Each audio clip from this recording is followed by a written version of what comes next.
Olá! Hoje eu vou levar vocês comigo para o fim do mundo. É isso mesmo, nós vamos visitar a cidade de Ushuaia, lá no extremo sul da Argentina. Ushuaia é uma cidade pequena, muito fria, varrida pelos ventos, mas muito bem situada, estrategicamente situada. Porque de lá, além da gente ter essa sensação de estar no extremo sul do nosso planeta, também saem várias excursões interessantes para as geleiras, né? Visitar os glaciares ali em volta, trekkings. Mas o que a gente vai fazer, o que eu fui em busca em Ushuaia, é das pinguineiras. Nós vamos visitar os pinguins. A gente, além de observar, de estar perto desses animais, a gente vai caminhar com eles numa ilha, chegar bem pertinho deles. Depois a gente também vai visitar uma colônia de lobos marinhos, né? Chegar bem perto desses animais incríveis, né? De uma linhagem muito antiga. Esse Ushuaia é um lugar muito interessante, tem uma história muito bacana. Os índios, os primeiros índios que viviam lá, imagina, eles andavam nus naquele frio, a gente quase morre de frio lá, apenas com uma pelezinha assim no ombro. É muito bacana. Solta aí, por favor, Fernanda, as imagens de hoje. Vou começar esse programa aqui na Terra del Fuego, na Argentina, aqui em frente a esse fogo que é muito representativo. Porque quando os primeiros navegadores, o Fernando Magalhães, chegou aqui, eles chegaram pelo mar e avistaram então as fogueiras que os indígenas que moravam aqui faziam. Por isso ele deu esse nome ao local. Ushuaia é a capital da província da Terra do Fogo e tem esse nome indígena, apesar de ter sido colonizado pelos europeus, por causa dos indígenas que viviam aí já há milhares de anos. Precisamente os Iagans viviam aí. Então, Ushu quer dizer profunda e Aia, baía. Então, isso significa baía profunda. Em meados do século XIX, os europeus chegaram aí então, se instalaram com as missões, né, para a catequização dos índios, que logo desapareceram sob o impacto da aculturação e da devastação causada pelas epidemias trazidas pelos colonizadores. Essa cidadezinha, então, hoje em dia é uma cidade bem turística, né, bem diferente do que era naquela época. Tem esse porto aí que é muito estratégico. Daí saem excursões polares para vários lugares aí do sul da Argentina, do sul do nosso planeta. Esses velejadores, né, que tão destemidos, né, tão admiráveis que vivem aí, que eles enfrentam esses mares austrais, temperaturas gélidas, muito frio. Na verdade, eu até subestimei o frio daí, um frio terrível, né? Devido aos ventos fortes, água gelada também, que é um desafio para os velejadores. E daí saem charters para a Antártica, que está a apenas umas 1000 milhas desse porto. O Cabo Horn também, que é outro ponto estratégico, né, de navegação, a 300 milhas aí da Ushuaia. E muita gente sai também para velejar ali nos arredores, né? No canal de Beagle, né? O famoso canal de Beagle, que está logo ali a 1-2 horas de navegação, que divide a Argentina do Chile. E aí então esse dia a gente ficou aí admirando, né? Esses navegadores tão destemidos, né? Com essa coragem de enfrentar as ondas imensas que tem aí no sul, esse frio terrível. Estava saindo aí esse barco, eles estavam justamente saindo para um charter, um grupo de italianos. A gente vê ali todos muito bem amarrados, né? Fundamental. E são barcos incríveis, né? Para quem gosta de navegação, só de admirar esses barcos, todos de aço, tem que ser barcos assim muito bem preparados mesmo para enfrentar essas temperaturas e esse mar aí do sul. E lá vão eles então partindo para essa grande aventura. Essa cidade de Ushuaia, ela cresceu muito lentamente ao longo da primeira metade do século XX. E depois, né, a partir da segunda metade, mudou a história aí do lugar. A cidade hoje em dia é um dos pontos turísticos mais importantes da Argentina. Essa arquitetura, né, aproveitando ali o que tem em volta, muita madeira, uma arquitetura característica aí do sul, bem colorida. Poucos habitantes nessa cidadezinha, a maioria mesmo vai em busca, né, dessa sensação de estar ali no fim do mundo e ver as maravilhas que tem ali em volta, que depois a gente vai ver um entorno magnífico, né, essas montanhas que estão sempre cobertas pela neve. E essa cidade, então, no início então, dos anos 1900, ela se organizou toda. Aí a gente vê sempre referências às Malvinas, né? A Guerra das Malvinas, principalmente aí no sul. Sempre eles estão se referindo ao problema dali das Malvinas com os ingleses. Eles não se conformam até hoje dos ingleses estarem ali tomando conta das Malvinas.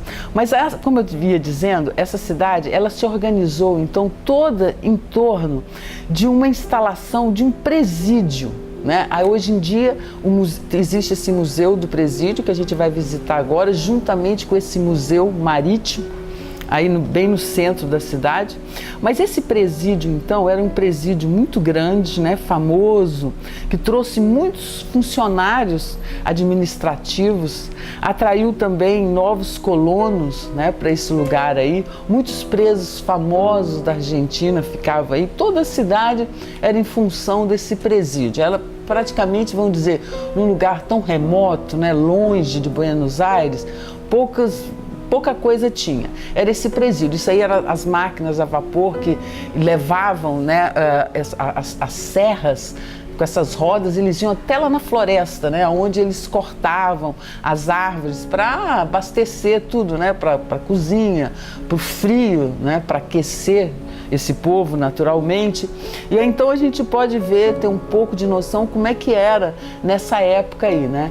Mas esse presídio, assim, um presídio, como todo mundo sabe, ele é uma coisa assim triste, né, pesada. Então ele fez com que se formasse uma impressão muito sombria aí sobre esse local, sobre Ushuaia. Então, a partir da metade do século, a segunda metade do século XX, eles então extinguiram o presídio. Acabou o presídio, a cultura então se diversificou bastante, né? Chegou o progresso. Aí a gente vê o fogo, o churrasco argentino, tão famoso, né? A carne argentina, tida como uma das melhores do mundo, e todas as outras delícias, né? Os alfajores, tosta, doces de leite, chocolate, tudo isso, essa cultura aí que se diversificou com o progresso depois do presídio. O progresso então se deu mais rápido, né, com todas essas melhorias. A infraestrutura urbana também foi bem melhorada, foram criados incentivos governamentais para a fixação de novos residentes e atualmente Ushuaia é um importante polo turístico da Argentina. Né? Muita gente vem aí em busca de todas essas delícias argentinas, as pinguineiras, né, que atraem muita gente, todos os naturalistas, fotógrafos, né, cientistas, e sempre fazendo referência ao presídio, né, que foi uma das coisas mais importantes que teve aí na antiguidade. Então, algumas lojas, restaurantes, eles são assim perfeitos museus, né, que a gente pode ter ali muita informação de como era a vida aí nessa época. E Ushuaia, então, tornou-se esse importante polo turístico devido a esse slogan, né, de cidade mais austral do mundo. Ushuaia é a capital também, além da província de Terra do Fogo, da Antártica e também todas essas ilhas aí do Atlântico Sul. O entorno é muito bacana, lindo, né? Essa cadeia de montanhas del Marcial, né? Toda ali em volta da cidade. E tem muitos museus na cidade, né? O Museu do Fim do Mundo, o Museu Iamina, que também é muito famoso, o Museu Akatchurum, que é um museu também que todos esses museus, eles contam toda essa trajetória, né, desses índios, desses povos que viveram por aí. A cidade tem um aeroporto moderno, a gente pode também sobrevoar os glaciares e depois, então, aí de Ushuaia a gente vai sair para visitar a Pinguineira. A gente vai entrar na estrada A3, que é uma estrada que vem desde lá do Alasca até o final do continente. Uma outra coisa importante aí de Ushuaia, que o povo assim leva muito em conta, é que há uns anos atrás, vocês lembram aquele último filme do Leonardo DiCaprio, que ganhou até o Oscar, né, que foi feito todo filmado numa floresta? Ele era filmado no Canadá, mas as montanhas lá congelaram. Então foi filmado aí na cidadezinha de Ushuaia. Isso aí é a roupa ali que eles usam, né, que eles usavam antigamente. E o povo aí da cidade é muito orgulhoso, né, desse tempo que o Leonardo DiCaprio teve aí. Os 10 últimos minutos do filme foram filmados aí nessas florestas, que parecem muito com a do Canadá, que foi congelada. E a gente então vai visitar esse museu, que é esse museu bem aí, né, pertinho ali da entrada das Pinguineiras. A gente toma depois um barco para chegar até lá.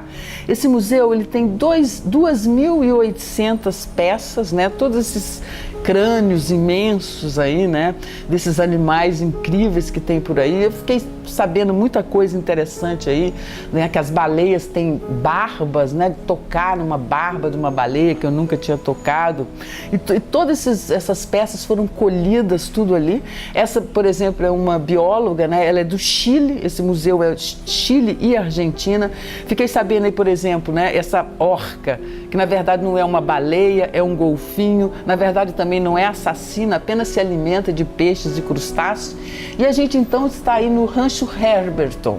A gente chegou então na Pinguineira. Esse Rancho Herberton foi o primeiro inglês colonizador, catequizador, que ganhou esses 20.000 hectares de terra, né? Que ele então, antigamente ele criava aí animais, ovelhas, mas deu uma nevasca tão forte durante 20 dias. Estos son los únicos 80 pingüinos papúa de aquí de Sudamérica. Este es un pingüino que está distribuido en las islas subantárticas y en la Antártida. Então teve essa nevasca forte que matou tantos animais, 60%, que ele resolveu então fazer turismo e abre então essa ilha para a gente visitar esses pinguins, né? Esses bichinhos maravilhosos aí. Tá aí perto do habitat deles, é incrível. Esse é um turismo sustentável. Apenas 20 pessoas de cada vez entram nessa ilha. Daí a gente não se leva nada, né? Nem uma pedrinha, um pedacinho, nada. A gente, para não, né, estragar esse equilíbrio tão frágil, né, desses lugares. A gente anda ali bem devagarzinho, né? Seguindo o guia sempre. A gente não pode se aproximar mais de 2 metros desses pinguins, né? Não pode tocar neles, não pode alimentá-los, nada. Nada que estresse o bichinho, né? Porque se, por exemplo, se eles ficam estressados e um vai embora, todos vão seguindo, todos vão embora também, e aí seria então uma tragédia. Por isso que é tudo muito bem controlado. Esses pinguins, eles são seres incríveis, né? Imagina, eles são monogâmicos, né? Pelo menos eles tentam ser, né? Por exemplo, se o macho não consegue engravidar, fecundar a fêmea então tem o direito de escolher um novo macho. Olha que bacana. Aí nessa ilha então tem 2 colônias, né? Como o guia explicou aí, essa é uma colônia de apenas 80 indivíduos. E é endêmica essas colônias, só existem aí. Aí essa outra colônia, a gente está vendo ali o ninho, aí é o lugar onde eles fazem os ninhos deles, né? Fica tudo concentrado aí. Aí tem 240 casais de pinguins. E aí eles ficam ali, olha que bonitinho, cuidando dos ninhos, né, dos pinguizinhos. Eles podem mergulhar cerca de 30 metros para procurar alimento. Eles se alimentam de peixes e lulas e eles crescem muito rápido, é impressionante. Depois que eles nascem, eles têm poucos meses para até ficarem prontos e poderem seguir, né, o grupo nas migrações. Viu aquele veleiro ali? Está observando os pinguins. A maioria das excursões só observa eles dos barcos. Só essa excursão tem o direito de descer aí nessa ilha. E aí então a gente segue, né, pelo canal de Beagle nessa navegação. É isso aí, gente. Hoje a gente vai ficando por aqui. O próximo programa a gente vai continuar em Ushuaia, a gente vai visitar então essa colônia de lobos marinhos. Fica bem pertinho deles. Até o próximo programa. Beijo bem grande. Tchau.